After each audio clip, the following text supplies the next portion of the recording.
بسم الله الرحمن الرحيم ياسين والقرآن الحكيم إنك لمن المرسلين على صراط مستقيم تنزيل العزيز الرحيم لتنذر قوما ما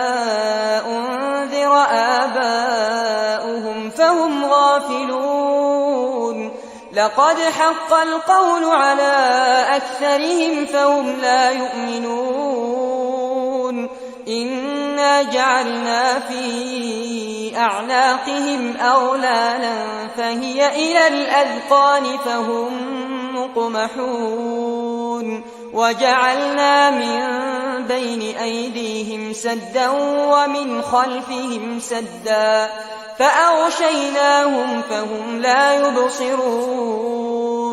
وسواء عليهم أأنذرتهم أم لم تنذرهم لا يؤمنون إنما تنذر من اتبع الذكر وخشي الرحمن بالغيب فبشره بمغفرة وأجر كريم إنا نحن نحيي الموتى ونكتب ما قدموا وآثارهم وكل شيء أحصيناه في إمام مبين واضرب لهم مثلا أصحاب القرية إذ جاءها المرسلون إذ أرسلنا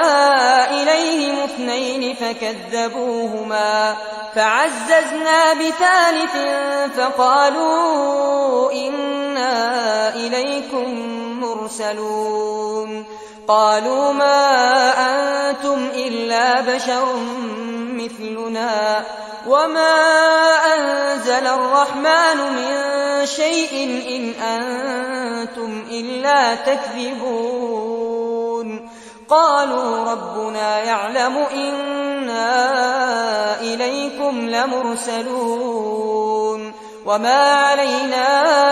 إلا البلاغ المبين قالوا إنا تطيرنا بكم لئن لم تنتهوا لنرجمنكم وليمسنكم منا عذاب أليم قالوا طائركم معكم أئن ذكرتم بل أنتم قوم مسرفون وجاء من أقصى المدينة رجل يسعى قال يا قوم اتبعوا المرسلين اتبعوا من لا يسألكم أجرا وهم مهتدون وما لي لا أعبد الذي فطرني وإليه ترجعون أأتخذ من دونه آلهة إن يردني الرحمن بضر لا تغن عني شفاعتهم شيئا ولا ينقذون إني إذا لفي ضلال مبين إني آمنت بربكم فاسمعون قيل ادخل الجنة قال يا ليت قومي يعلمون بما غفر لي ربي وجعلني من المكرمين وما أنزلنا على قومه من بعده من جند من السماء وما كنا منزلين إن كانت إلا صيحة واحدة فإذا هم خامدون يا حسرة على العباد ما يأتيهم من رسول إلا كانوا به يستهزئون ألم يروا كم أهلكنا قبلهم من القرون أنهم إليهم لا يرجعون وإن كل لما جميع لدينا محضرون وآية لهم الأرض الميتة أحييناها وأخرجنا منها حبا فمنه يأكلون وجعلنا فيها جنات من نخيل وأعناب وفجرنا فيها من العيون ليأكلوا من ثمره وما عملته أيديهم أفلا يشكرون سبحان الذي خلق الأزواج كلها مما تنبت الأرض ومن أنفسهم ومما لا يعلمون وآية لهم الليل نسلخ منه النهار فإذا هم مظلمون والشمس تجري لمستقر لها ذلك تقدير العزيز العليم والقمر قدرناه منازل حتى عاد كالعرجون القديم لا الشمس ينبغي لها أن تدرك القمر ولا الليل سابق النهار وكل في فلك يسبحون وآية لهم أنا حملنا ذريتهم في الفلك المشحون وخلقنا لهم من مثله ما يركبون وإن نشأ نغرقهم فلا صريخ لهم ولا هم ينقذون إلا رحمة منا ومتاعا إلى حين وإذا قيل لهم اتقوا ما بين أيديكم وما خلفكم لعلكم ترحمون وما تأتيهم من آية من آيات ربهم إلا كانوا عنها معرضين وإذا قيل لهم أنفقوا مما رزقكم الله قال الذين كفروا للذين آمنوا أنطعم من لو يشاء الله أطعمه إن أنتم إلا في ضلال مبين ويقولون متى هذا الوعد إن كنتم صادقين ما ينظرون إلا صيحة واحدة تأخذهم وهم يخصمون فلا يستطيعون توصية ولا إلى أهلهم يرجعون ونفخ في الصور فإذا هم من الأجداث إلى ربهم ينسلون قالوا يا ويلنا من بعثنا من مرقدنا هذا ما وعد الرحمن وصدق المرسلون إن كانت إلا صيحة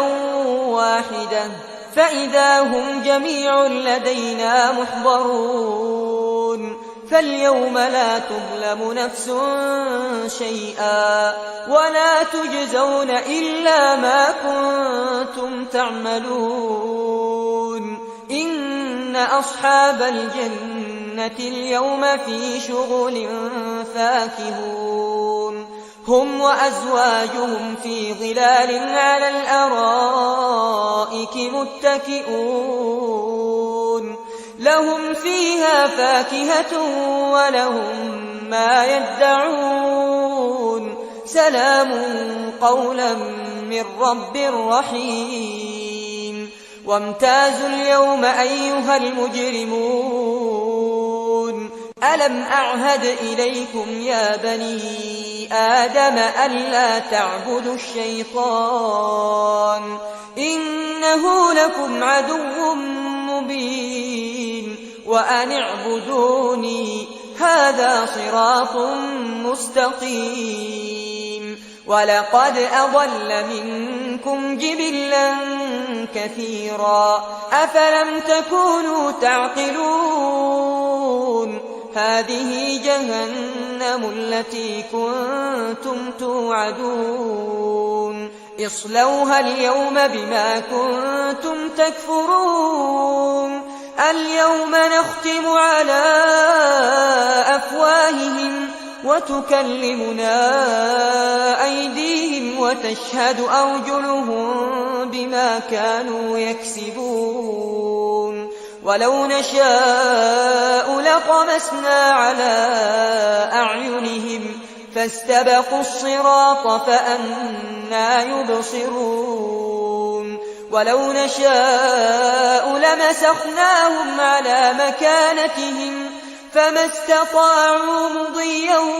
ولا يرجعون ومن نعمره ننكسه في الخلق أفلا يعقلون وما علمناه الشعر وما ينبغي له إن هو إلا ذكر وقرآن مبين لينذر من كان حيا ويحق القول على الكافرين أولم يروا أنا خلقنا لهم مما عملت أيدينا أنعاما فهم لها مالكون وذللناها لهم فمنها ركوبهم ومنها يأكلون ولهم فيها منافع ومشارب أفلا يشكرون واتخذوا من دون الله آلهة لعلهم ينصرون لا يستطيعون نصرهم وهم لهم جند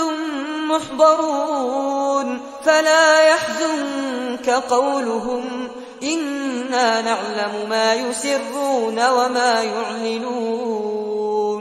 أولم ير الإنسان أنا خلقناه من نطفة فإذا هو خصيم مبين وضرب لنا مثلا ونسي خلقه قال من يحيي العظام وهي رميم قل يحييها الذي أنشأها أول مرة وهو بكل خلق عليم الذي جعل لكم من الشجر الأخضر نارا فإذا أنتم منه توقدون أوليس الذي خلق السماوات والأرض بقادر على أن يخلق مثلهم بلى وهو الخلاق العليم إنما أمره إذا أراد شيئا أن يقول له كن فيكون فسبحان الذي بيده ملكوت كل شيء وإليه ترجعون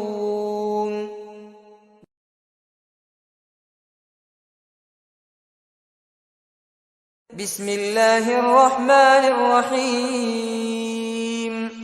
الرحمن علم القرآن خلق الإنسان علمه البيان الشمس والقمر بحسبان والنجم والشجر يسجدان والسماء رفعها ووضع الميزان ألا تطغوا في الميزان وأقيموا الوزن بالقسط ولا تخسروا الميزان والأرض وضعها للأنام فيها فاكهة والنخل ذات الأكمام والحب ذو العصف والريحان فبأي آلاء ربكما تكذبان خلق الإنسان من صلصال كالفخار وخلق الجان من مارج من نار فبأي آلاء ربكما تكذبان رب المشرقين ورب المغربين فبأي آلاء ربكما تكذبان مرج البحرين يلتقيان بينهما برزخ لا يبغيان فبأي آلاء ربكما تكذبان يخرج منهما اللؤلؤ والمرجان فبأي آلاء ربكما تكذبان وله الجوار المنشآت في البحر كالأعلام فبأي آلاء ربكما تكذبان كل من عليها فان ويبقى وجه ربك ذو الجلال والإكرام فبأي آلاء ربكما تكذبان يسأله من في السماوات والأرض كل يوم هو في شأن فبأي آلاء ربكما تكذبان سنفرغ لكم أيها الثقلان فبأي آلاء ربكما تكذبان يا معشر الجن والإنس إن استطعتم أن تنفذوا من أقطار السماوات والأرض فانفذوا لا تنفذون إلا بسلطان فبأي آلاء ربكما تكذبان يرسل عليكما شواظ من نار ونحاس فلا تنتصران فبأي آلاء ربكما تكذبان فإذا انشقت السماء فكانت وردة كالدهان فبأي آلاء ربكما تكذبان فيومئذ لا يسأل عن ذنبه إنس ولا جان فبأي آلاء ربكما تكذبان يعرف المجرمون بسيماهم فيؤخذ بالنواصي والأقدام فبأي آلاء ربكما تكذبان هذه جهنم التي يكذب بها المجرمون يطوفون بينها وبين حميم آن فبأي آلاء ربكما تكذبان ولمن خاف مقام ربه جنتان فبأي آلاء ربكما تكذبان ذواتا أفنان فبأي آلاء ربكما تكذبان فيهما عينان تجريان فبأي آلاء ربكما تكذبان فيهما من كل فاكهة زوجان فبأي آلاء ربكما تكذبان متكئين على فرش بطائنها من استبرق وجنى الجنتين دان فبأي آلاء ربكما تكذبان فيهن قاصرات الطرف لم يطمثهن إنس قبلهم ولا جان فبأي آلاء ربكما تكذبان كأنهن الياقوت والمرجان فبأي آلاء ربكما تكذبان هل جزاء الإحسان إلا الإحسان فبأي آلاء ربكما تكذبان ومن دونهما جنتان فبأي آلاء ربكما تكذبان مدهامتان فبأي آلاء ربكما تكذبان فيهما عينان نضاختان فبأي آلاء ربكما تكذبان فيهما فاكهة ونخل ورمان فبأي آلاء ربكما تكذبان فيهن خيرات حسان فبأي آلاء ربكما تكذبان حور مقصورات في الخيام فبأي آلاء ربكما تكذبان لم يطمثهن إنس قبلهم ولا جان فبأي آلاء ربكما تكذبان متكئين على رفرف خضر وعبقري حسان فبأي آلاء ربكما تكذبان تبارك اسم ربك ذي الجلال والإكرام بسم الله الرحمن الرحيم إذا وقعت الواقعة ليس لوقعتها كاذبة خافضة رافعة إذا رجت الأرض رجا وبست الجبال بسا فكانت هباء منبثا وكنتم أزواجا ثلاثة فأصحاب الميمنة ما أصحاب الميمنة وأصحاب المشأمة ما أصحاب المشأمة والسابقون السابقون أولئك المقربون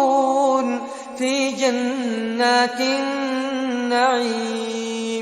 ثلة من الأولين وقليل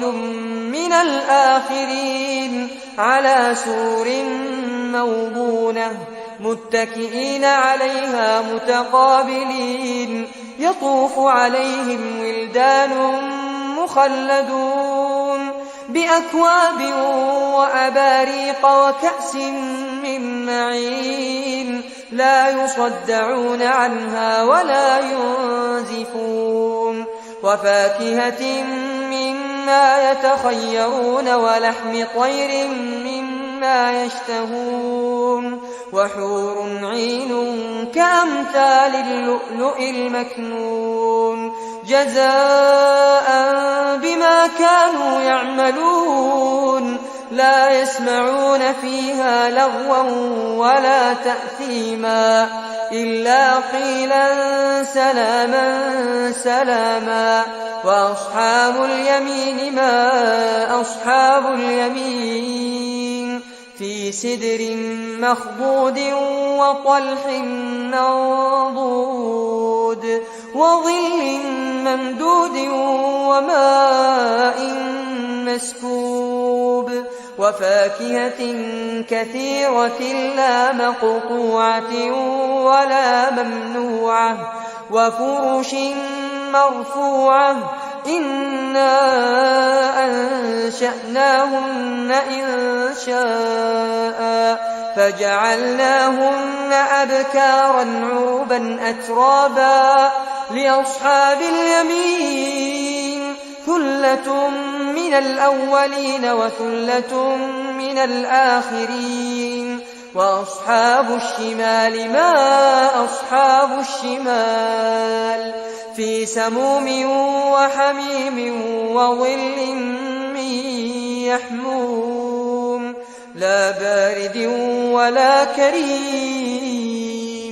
إنهم كانوا قبل ذلك مترفين وكانوا يصرون على الحنث العظيم وكانوا يقولون أئذا متنا وكنا ترابا وعظاما أئنا لمبعوثون أو آباؤنا الأولون قل إن الأولين والآخرين لمجموعون إلى ميقات يوم معلوم ثم إنكم أيها الضالون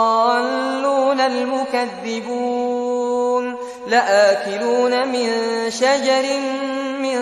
زقوم فمالئون منها البطون فشاربون عليه من الحميم فشاربون شرب الهيم هذا نزلهم يوم الدين نحن خلقناكم فلولا تصدقون أفرأيتم ما تمنون أأنتم تخلقونه أم نحن الخالقون نحن قدرنا بينكم الموت وما نحن بمسبوقين على أن نبدل أمثالكم وننشئكم فيما لا تعلمون ولقد علمتم النشأة الأولى فلولا تذكرون أفرأيتم ما تحرثون أأنتم تزرعونه أم نحن الزارعون لو نشاء لجعلناه حطاما فظلتم تفكهون إنا لمغرمون بل نحن محرومون أفرأيتم الماء الذي تشربون أأنتم أنزلتموه من المزن أم نحن المنزلون لو نشاء جعلناه أجاجا فلولا تشكرون أفرأيتم النار التي تورون أأنتم أنشأتم شجرتها أم نحن المنشئون نحن جعلناها تذكرة ومتاعا للمقوين فسبح باسم ربك العظيم فلا أقسم بمواقع النجوم وإنه لقسم لو تعلمون عظيم إنه لقرآن كريم في كتاب مكنون لا يمسه إلا المطهرون تنزيل من رب العالمين أفبهذا الحديث أنتم مدهنون وتجعلون رزقكم أنكم تكذبون فلولا إذا بلغت الحلقوم وأنتم حينئذ تنظرون ونحن أقرب إليه منكم ولكن لا تبصرون فلولا إن كنتم غير مدينين ترجعونها إن كنتم صادقين فأما إن كان من المقربين فروح وريحان وجنة نعيم وأما إن كان من أصحاب اليمين فسلام لك من أصحاب اليمين. وأما إن كان من المكذبين الضالين فنزل من حميم وتصلية جحيم. إن هذا لهو حق اليقين. فسبح باسم ربك العظيم. بسم الله الرحمن الرحيم. تبارك الذي بيده الملك وهو على كل شيء قدير. الذي خلق الموت والحياة ليبلوكم أيكم أحسن عملا وهو العزيز الغفور. الذي خلق 7 سماوات طباقا ما ترى في خلق الرحمن من تفاوت فارجع البصر هل ترى من فطور ثم ارجع البصر كرتين ينقلب إليك البصر خاسئا وهو حسير. ولقد زينا السماء الدنيا بمصابيح وجعلناها رجوما للشياطين وأعتدنا لهم عذاب السعير. وللذين كفروا بربهم عذاب جهنم وبئس المصير. إذا ألقوا فيها سمعوا لها شهيقا وهي تفور تكاد تميز من الغيظ كلما ألقي فيها فوج سألهم خزنتها ألم يأتكم نذير قالوا بلى قد جاءنا نذير فكذبنا وقلنا ما نزل الله من شيء إن أنتم إلا في ضلال كبير. وقالوا لو كنا نسمع أو نعقل ما كنا في أصحاب السعير فاعترفوا بذنبهم فسحقا لأصحاب السعير. إن الذين يخشون ربهم بالغيب لهم مغفرة وأجر كبير. وأسروا قولكم أو اجهروا به إنه عليم بذات الصدور. ألا يعلم من خلق وهو اللطيف الخبير. هو الذي جعل لكم الأرض ذلولا فامشوا في مناكبها وكلوا من رزقه وإليه النشور. أأمنتم من في السماء أن يخسف بكم الأرض فإذا هي تمور أم أمنتم من في السماء أن يرسل عليكم حاصبا فستعلمون كيف نذير. ولقد كذب الذين من قبلهم فكيف كان نكير. أولم يروا إلى الطير فوقهم صافات ويقبض ما يمسكهن إلا الرحمن إنه بكل شيء بصير. أمن هذا الذي هو جند لكم ينصركم من دون الرحمن إن الكافرون إلا في غرور. أمن هذا الذي يرزقكم إن أمسك رزقه بل لجوا في عتو ونفور. أفمن يمشي مكبا على وجهه أهدى أمن يمشي سويا على صراط مستقيم. قل هو الذي أنشأكم وجعل لكم السمع والأبصار والأفئدة قليلا ما تشكرون قل هو الذي ذرأكم في الأرض وإليه تحشرون ويقولون متى هذا الوعد إن كنتم صادقين قل إنما العلم عند الله وإنما أنا نذير مبين فلما رأوه زلفة سيئت وجوه الذين كفروا وقيل هذا الذي كنتم به تدعون قل أرأيتم إن أهلكني الله ومن معي أو رحمنا فمن